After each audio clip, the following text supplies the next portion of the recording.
বিগত ৩টি জাতীয় নির্বাচনে দায়িত্ব পালনকারীদের আগামী নির্বাচনে কোনো দায়িত্বে রাখা হবে না বলে জানিয়েছেন স্বরাষ্ট্র উপদেষ্টা জাহাঙ্গীর আলম চৌধুরী।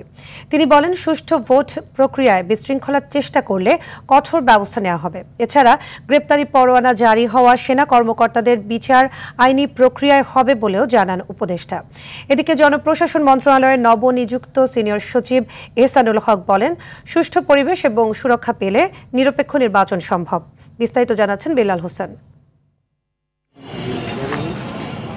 আসন্ন জাতীয় সংসদ নির্বাচন অবাধ, সুষ্ঠু ও নিরপেক্ষ করার লক্ষ্যে ৮০,০০০ সেনা সদস্য মোতায়েন থাকবে। পাশাপাশি আইন শৃঙ্খলা বাহিনী সহ নির্বাচন সংশ্লিষ্টদের জন্য থাকছে পর্যাপ্ত সংখ্যক বডি অন ক্যামেরার ব্যবস্থাও। আসন্ন জাতীয় সংসদ নির্বাচন সচিবালয়ে অনুষ্ঠিত আইন শৃঙ্খলা সংক্রান্ত কোর কমিটির বৈঠকে এসব বিষয়ে আলোচনা হয়। বৈঠক শেষে স্বরাষ্ট্র উপদেষ্টা বলেন, মাঠ পর্যায়ের কর্মকর্তাদের নিরপেক্ষভাবে কাজ করার নির্দেশ দেওয়া হয়েছে। জেলা প্রশাসক, পুলিশ সুপার, উপজেলা নির্বাহী অফিসার এবং ওসিদের নিরপেক্ষভাবে কাজ করার নির্দেশনা প্রদান করা।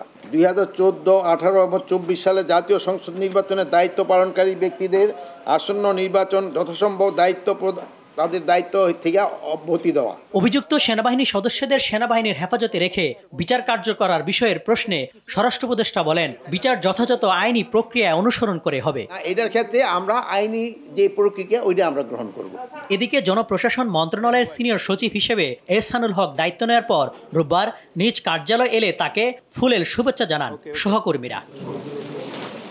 এ সময় তিনি বলেন, নির্বাচনকালীন দায়িত্ব পালন চ্যালেঞ্জ, তবে মাঠ প্রশাসন নিরপেক্ষভাবে কাজ করবে। উপযুক্ত পরিবেশ এবং প্রোটেকশন পেলে আমার অফিসাররা একটা নিরপেক্ষ নির্বাচন করতে সমর্থ হবে। নির্বাচনকালীন দায়িত্বে যে সমস্ত কর্মকর্তা থাকবেন তারা যেন সকল বিতর্ক ঊর্ধ্বে থাকেন। প্রিজাইডিং অফিসার যদি ক্ষমতাবান থাকবেন, উনি ক্ষমতা যদি ব্যবহার না করেন তাইলেও তার বিচার হবে।